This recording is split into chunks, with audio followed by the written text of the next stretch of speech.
Eyes down for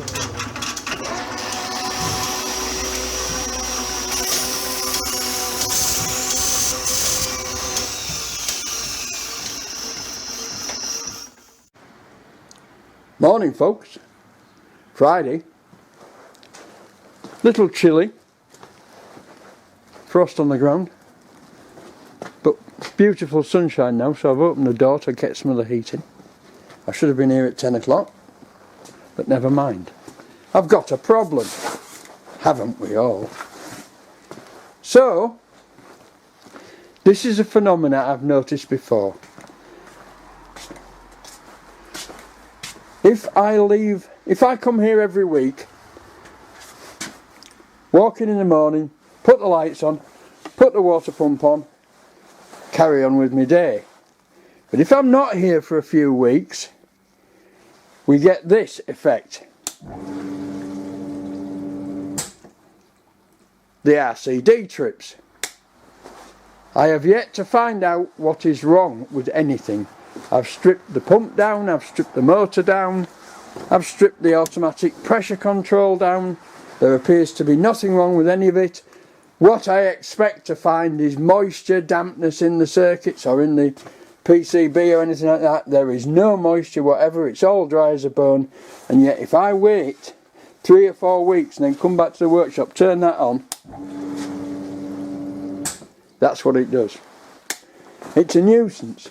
And the strange thing is, if you have an earth fault on something like this, when you turn that switch on, that RCD trips immediately. And the RCD is not tripping immediately, there's a delay. The pump runs, and it's a damn nuisance. A damn nuisance. I'm still coughing a little. There it goes.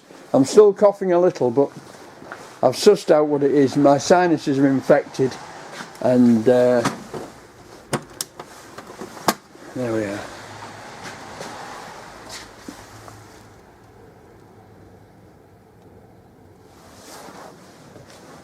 Right, so what are we going to do today? What are we going to do today? Well, I think I might do 2 things today.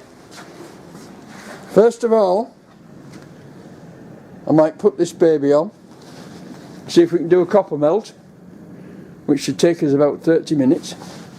See if we can do a pour, but first I'll have to check that the mould hasn't fallen to pieces. Now if the mould has fallen to pieces, we'll scrap we'll scrap that for there. So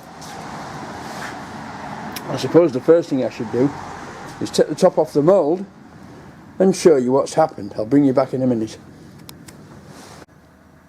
There we are folks, the mould's fine. So I'll go ahead and we'll do a pour of copper, provided we can get the heat right. Now what I'm going to do is I'm going to set this to 800, right, and see how high it gets. And melting temperature of copper is 1085. So we'll set it to 800 and see how much it overruns by.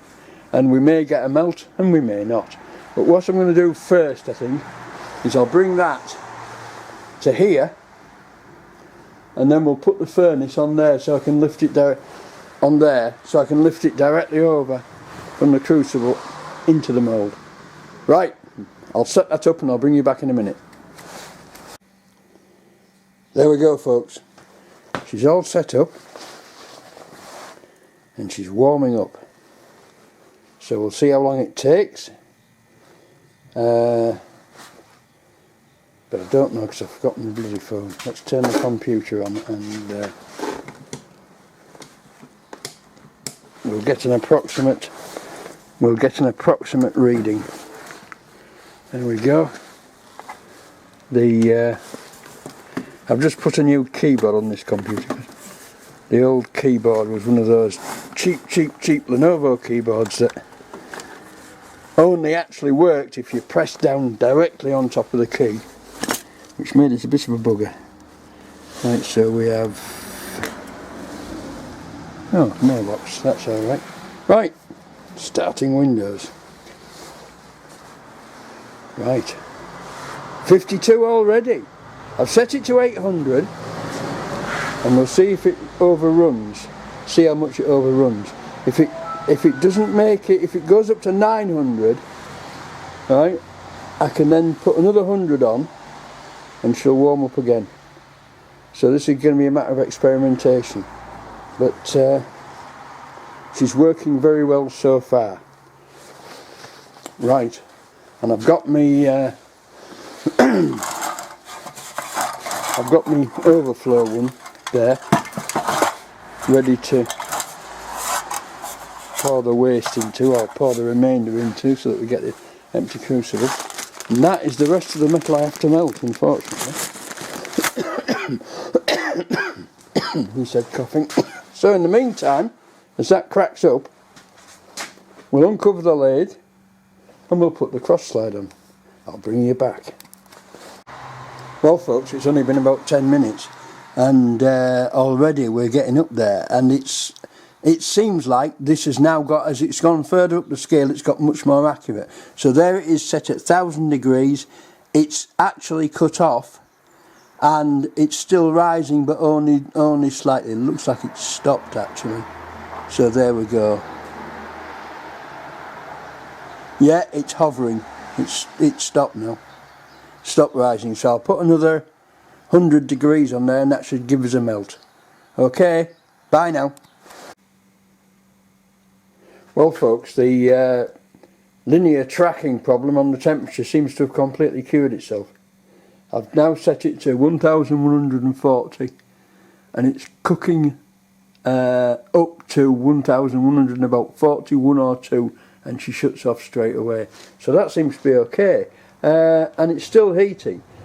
Now this element's good for 1400, and I set the I previously set the original element to 1150 as a pouring temperature, given that the copper melts at 1085 degrees. So we're beginning to get a melt. So I have to then, once we get a heel of metal in the bottom of the crucible, we'll go better. But I have to then feed the rest of this copper in until we get a melt and then pour it. So I shall carry on waiting for it to melt. Up she goes. Bye now. We have a melt. I've loaded it up with copper again and we have a melt. So it looks like we're functioning. And we're going up again. Right, I'll bring you back when we're about to pour. Bye now. Right folks, in the meantime I've got the lathe uncovered and I'm running the saddle up and down the unworn part just to mark it up, and it's marking it up very well, and it looks like the Belzona has stuck this time and has done the job. So what we'll have to do when we've got this to a point where I'm happy with it, what we'll have to do is start measuring with the DTI on there and see if it's rising and falling. What we'll have to do then is just degrease that area there and just put a skim in there to fill those striations. I will swear blind that this saddle is running perfectly, and is running on that tiny edge there and that tiny edge there, and this scoring is a low area which is in between those two bits where the saddle's riding. It's weird, but that's how it seems to be working. Anyway, the Belzona seems to be well stuck and it's scraping off nicely, and we shall soon be moving forward again with this project. I intend to spend, I'm getting busy at home now, but I intend to spend some of next week here and possibly some of the week after, and then I shall close down for Christmas and I shan't be back again until early January, depending on the weather. It depends very much on the weather, because in East Yorkshire we tend to get the worst of the winter between the end of January and the beginning of February. And if it snows, I don't come. I just don't bother. I've just had a near miss down the steep hill into the village, actually. Excuse me. Somebody in a car was very nervously going down the hill and going very, very slowly, quite rightly, because it was very slippery. But you can go excuse me, you can go too slow. And I find myself behind her with my ABS cutting my braking off, which I do not like, and I am beginning to slide, so I stick it quickly into four-wheel drive, get some improvement, and then I notice behind me a transit van is very carefully bumping into the bank, which is just an earth bank on that side, to slow himself down. So I was having a near miss in front and they were having a near miss behind. But we did it. We got down without running into each other. It is a dodgy hill, but there you go. Anyway, I shall carry on sliding back and forth and scraping and then sliding back and forth again and see how we get on. Bye now. Right folks, it's only about five minutes after the melt suddenly started to happen, which I've set it at 1150, which is what I originally set it to melt copper, and that's all we've got left to put in, so that's about another 2 charges. As you can see, it's going down rather quickly. That's almost gone. So right, I'm going to carry on now and then we'll do a pour. Bye now for a minute.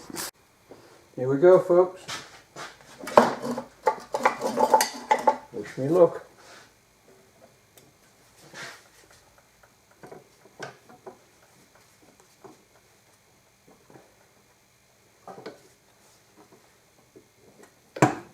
What the hell's happened here?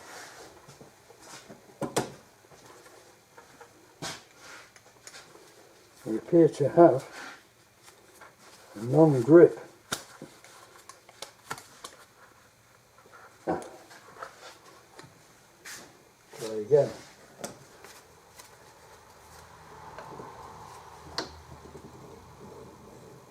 Oh shit. Dangerous. Why aren't these gripping?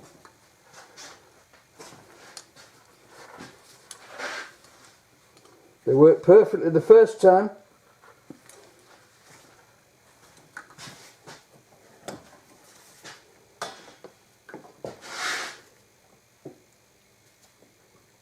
Now they're not closing tightly on the crucible.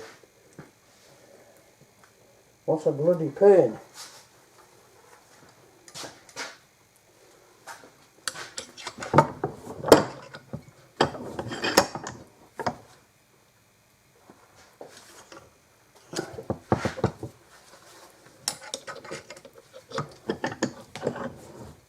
Quick bend.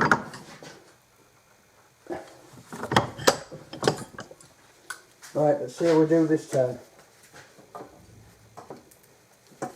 That's better. Right. That's much better.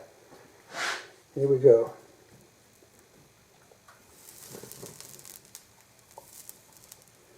A rather clumsy pour there, Mr. Whitley, but we've done it. All empty. Yes, all empty.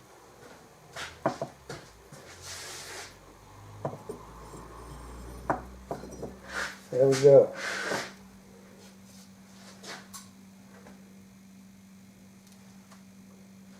And furnace off.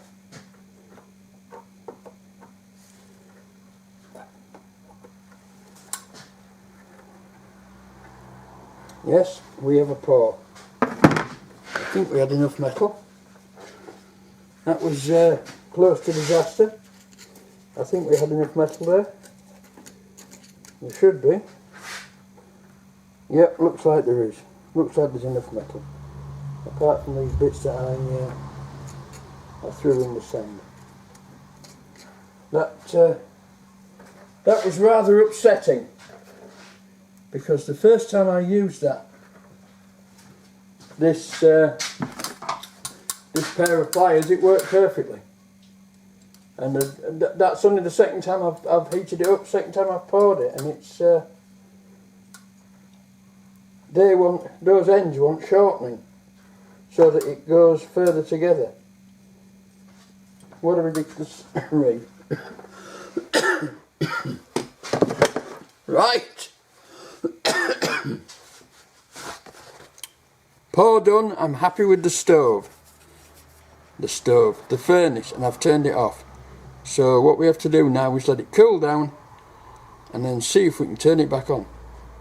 Because the last one failed when it cooled, not when it was heating.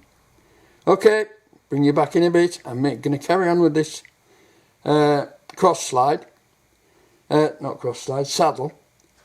And I'll bring you back and cough. I'll bring you back and show you some more. Bye now.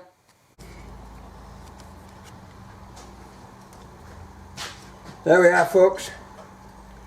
That's with about 6mm cut off either end, and that fits much better.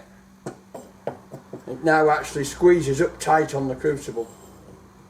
So there you go. 6mm off either end, and it's not touching anymore. Perfect. You have to be careful with these boys, you know. Right. Back to the lathe. Progress is being made. Well, folks, it's a day of triumphs and tragedies. I just caught the scraper on the edge of a little tiny piece of Belzona, and it all cracked. And true to form, it's not bonded. And I think what I'm trying to do is put it on too thin. So given the fact that this carriage saddle actually runs pretty true, and all I was trying to do was fill the scoring so that the saddle was running on a broader base. It had a broader contact. But given the fact that it's very difficult to measure any inaccuracy in it, it's just unsightly, especially on here, especially on there. But I think what I'm going to do, in fact, I know what I'm going to do, is I'm going to leave it. I'm not going to prat about with it anymore. You'll all be glad to hear that. You know, I only cough when I talk. What's that telling me? Shut up. Right, okay. I'm just going to clean this up and leave it. I'm just going to sort of dress those out as best I can and leave it. And not a particular triumph, but there was just enough metal, he said, carefully handling hot copper. There's just enough metal in there to make it alright. I've just had a quick glance, and although it's a bit low, we could have done with that metal in there. I melted the same amount as I did last time. That's what I got as a runner, and that's what I got on the riser. That was the 2 bits on the riser. So I was maybe a bit, and that was the leftover copper. These bits were leftovers in the crucible. I've got nothing in the crucible. Crucible's clean this time. So it's not gone brilliantly, but given the amount I removed from it, it's gone well enough.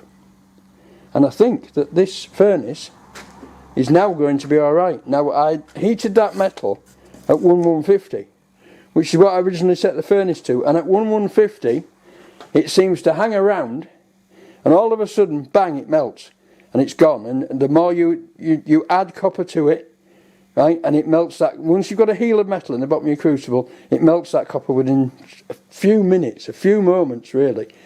and that's worked very well. So I'm going to call that done. I'm going to call that repaired, and we'll just carry on using it. Now everything else that I want to melt in this furnace is at a lower temperature. I want to try with some aluminium bronze, and I also want to make some melt some phosphor bronze for bushes. I might even need one for that one, right? Because that one's got a bit of play on it. That's straight into the steel, that's perfect. This I have to doctor this because this rod is slightly bent somewhere. It slides perfectly through there, but somewhere in the middle it's bent. So I'm going to put that in the lathe, possibly next week. I'll put that in the lathe, start to bring it out with a centre, and see if I can find where the bend is, because it's only very slight. But once I've found out where the bend is, I can very gently bend it in the lathe, and maybe even use some, have a go at heat. What are you looking at? Oh, good grief. Good grief.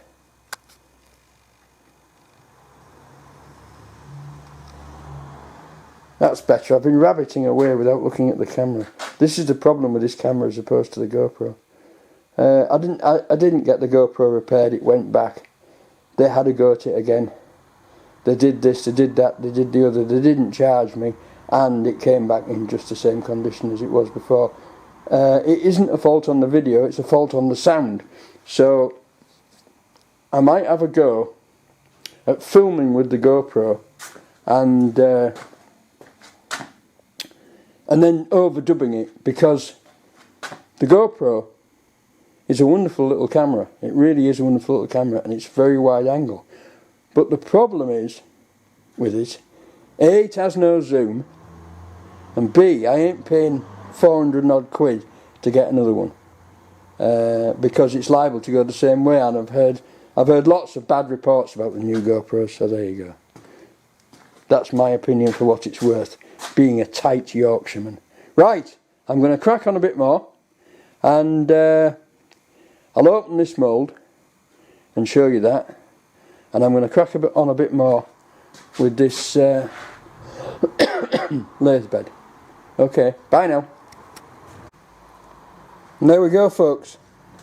You can see there that is probably slightly below surface. That's quite a lot above. So we just have that bit there, which is a little bit below level, but other than that, I think that's a very good casting, because I take more than that off to level it up. So I think we've got another good casting there, so that's that job done. That's that job done.